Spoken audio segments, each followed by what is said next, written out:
नमस्कार, मैं हूं वैभव नाथ शर्मा और आप देख रहे हैं मेरा YouTube channel astro vastu remedies.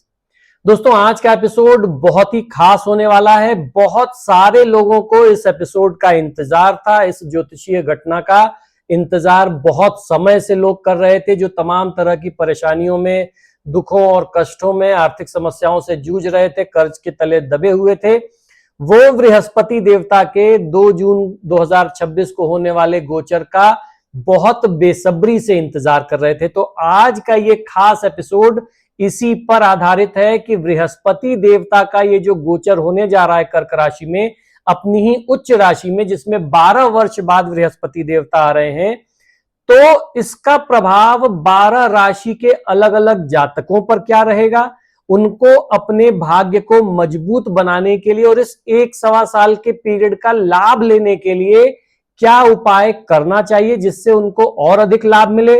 और अगर किसी राशि के जातक को हानि की स्थिति है तो उसकी हानि की, क्षति की स्थिति को और कैसे कम से कम किया जा सके। तो आज के इस उपाय में, इस एपिसोड में हम लोग इसी तरह के सारे उपाय जानने वाले हैं। और 12 राशि के बाद एंड में हर राशि के उपाय बताने के बाद इस वीडियो के एंड में मैं आपको कुछ ऐसे उपाय बताने जा रहा हूं। 3-4 ऐसे उपाय बताऊंगा जो किसी भी राशि का जातक उसको करके लाभ ले सकता है। तो पूरा वीडियो देखिएगा, एंड तक देखिएगा और अपनी राशि का फलादेश सुनने के बाद अपने उपाय को आप अपने जीवन में अमल में जरूर लाएं। और ये वीडियो अपने दोस्त, मित्र, रिश्तेदारों को आप बड़ा वीडियो भी भेज सकते हैं जिसमें 12 राशि का फलादेश है, या अगर आपको उनकी राशि मालूम है तो आप उनकी राशि का वीडियो भी उन तक पहुंचा करके अपनी तरफ से उनकी केयर आप जता सकते हैं। तो आइए वीडियो शुरू करते हैं। 2 जून 2026 को देवगुरु बृहस्पति का कर्क राशि में होने वाला गोचर ज्योतिषीय दृष्टिकोण से एक अत्यंत महत्वपूर्ण और ऐतिहासिक घटना है। वैदिक ज्योतिष में कर्क गुरु की उच्च राशि मानी जाती है, यानी कर्क राशि जो है वो बृहस्पति देवता की अपनी उच्च राशि मानी जाती है, जहां वो सबसे ज्यादा बली होते हैं और सबसे अच्छा शुभ फल वो वहां देते हैं। इसलिए यहां आकर के गुरु पूर्ण रूप से बलवान और सकारात्मक परिणाम देने की स्थिति में आ जाते हैं। लगभग 12 वर्षों के बाद आने वाला यह शुभ परिवर्तन ब्रह्मांड में एक बड़ा ऊर्जा का बदलाव लेकर के आएगा, जिसका प्रभाव मुख्य रूप से हमारी सभी चंद्र राशियों पर पड़ने वाला है।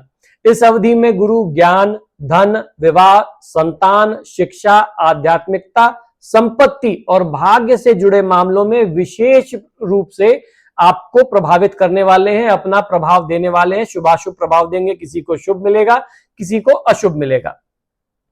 इस गोचर के प्रभाव से वैश्विक और व्यक्तिगत स्तर पर परिवार और भावनात्मक सुरक्षा पर फोकस बढ़ेगा।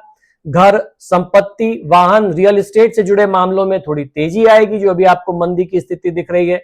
समाज में आध्यात्मिकता, धर्म और दान पुण्य की भावना का विकास होगा।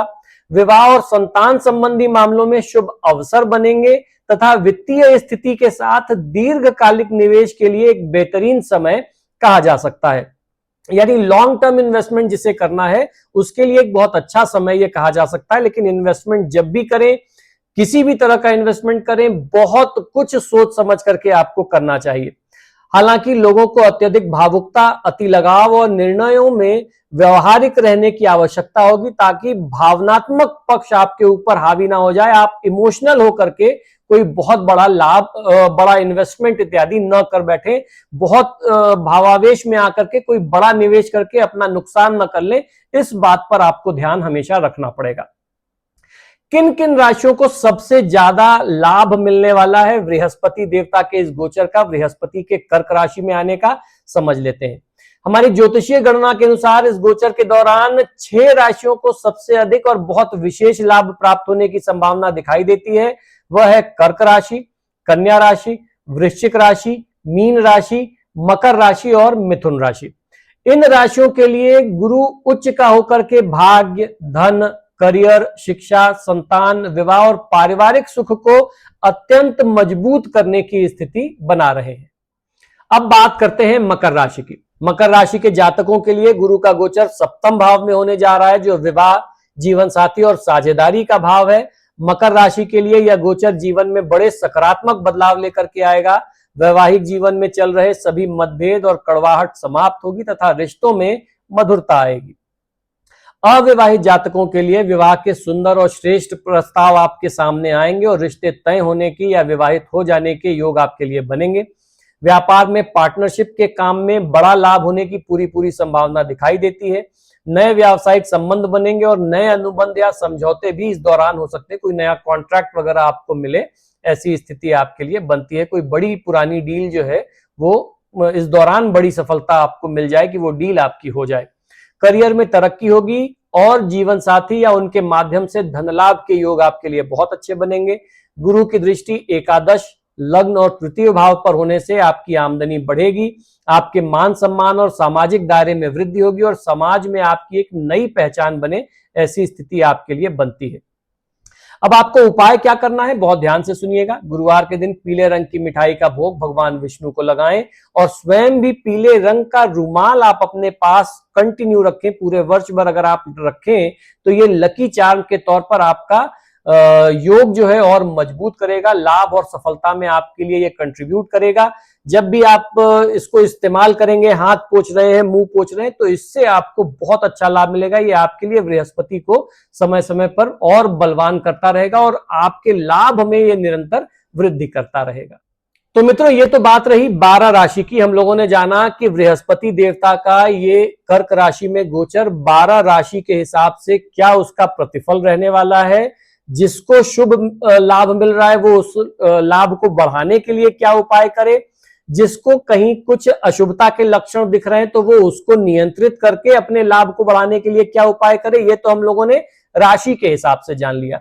अब मैं इन जनरल कुछ ऐसे उपाय बताने जा रहा हूं जिसे कोई भी राशि का व्यक्ति अपने जीवन में प्रयोग में लेकर के लाभ ले सकता है। अब के उपाय जो है ये बहुत चमत्कारी, बहुत प्रभावशाली हैं और ये सिर्फ उपाय नहीं है, हमारे दैनिक जीवन की कुछ व्यवहारिक बातें हैं, कुछ नसीहतें हैं जो हमारे बड़े बुजुर्गों और ऋषि मुनियों ने हमें दी थी, जिसको हमें आजीवन पालन करते रहना चाहिए और कोई भी राशि का व्यक्ति इसको करके लाभ ले सकता है। तो क्या है ये उपाय, आइए समझ लेते हैं। सभी 12 राशि के जातक बिना किसी संकोच के माता पिता और अपने गुरु का सम्मान तथा उनकी सेवा करें।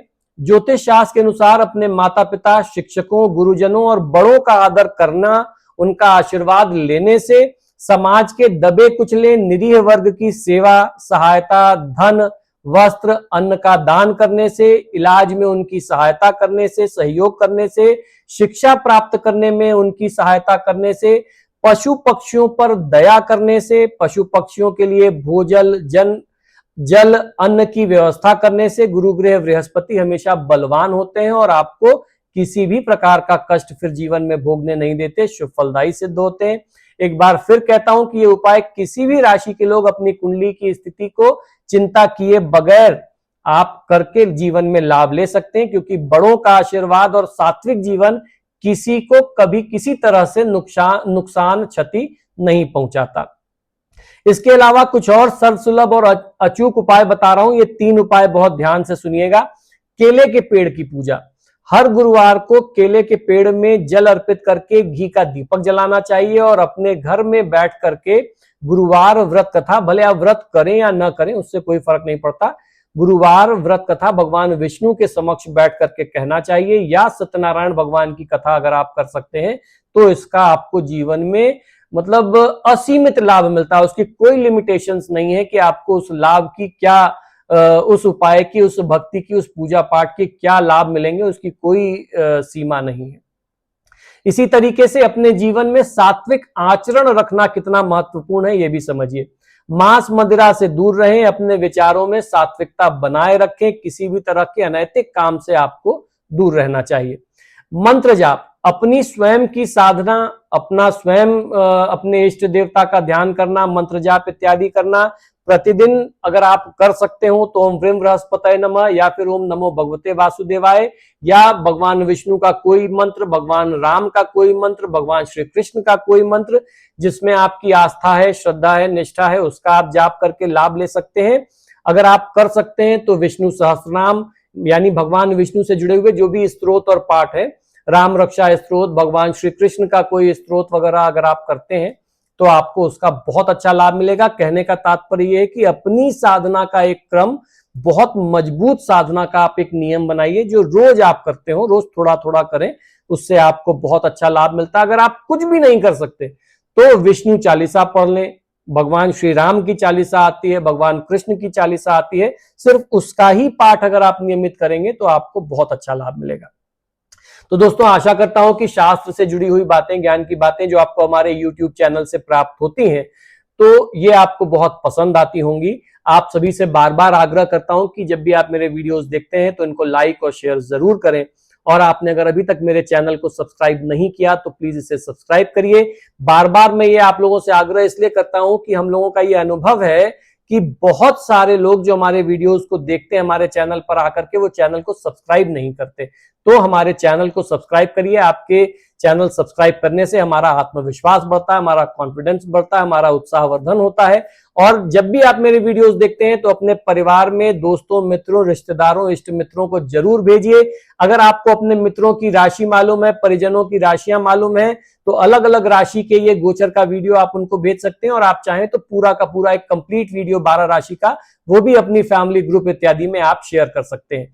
इसी शुभकामना के साथ कि देवगुरु बृहस्पति का यह कर्क राशि का गोचर आपके जीवन में ढेरों खुशियां लेकर के आए। मुझे आज्ञा दीजिए और देखते रहिए मेरा YouTube channel astro vastu remedies. नमो नारायण।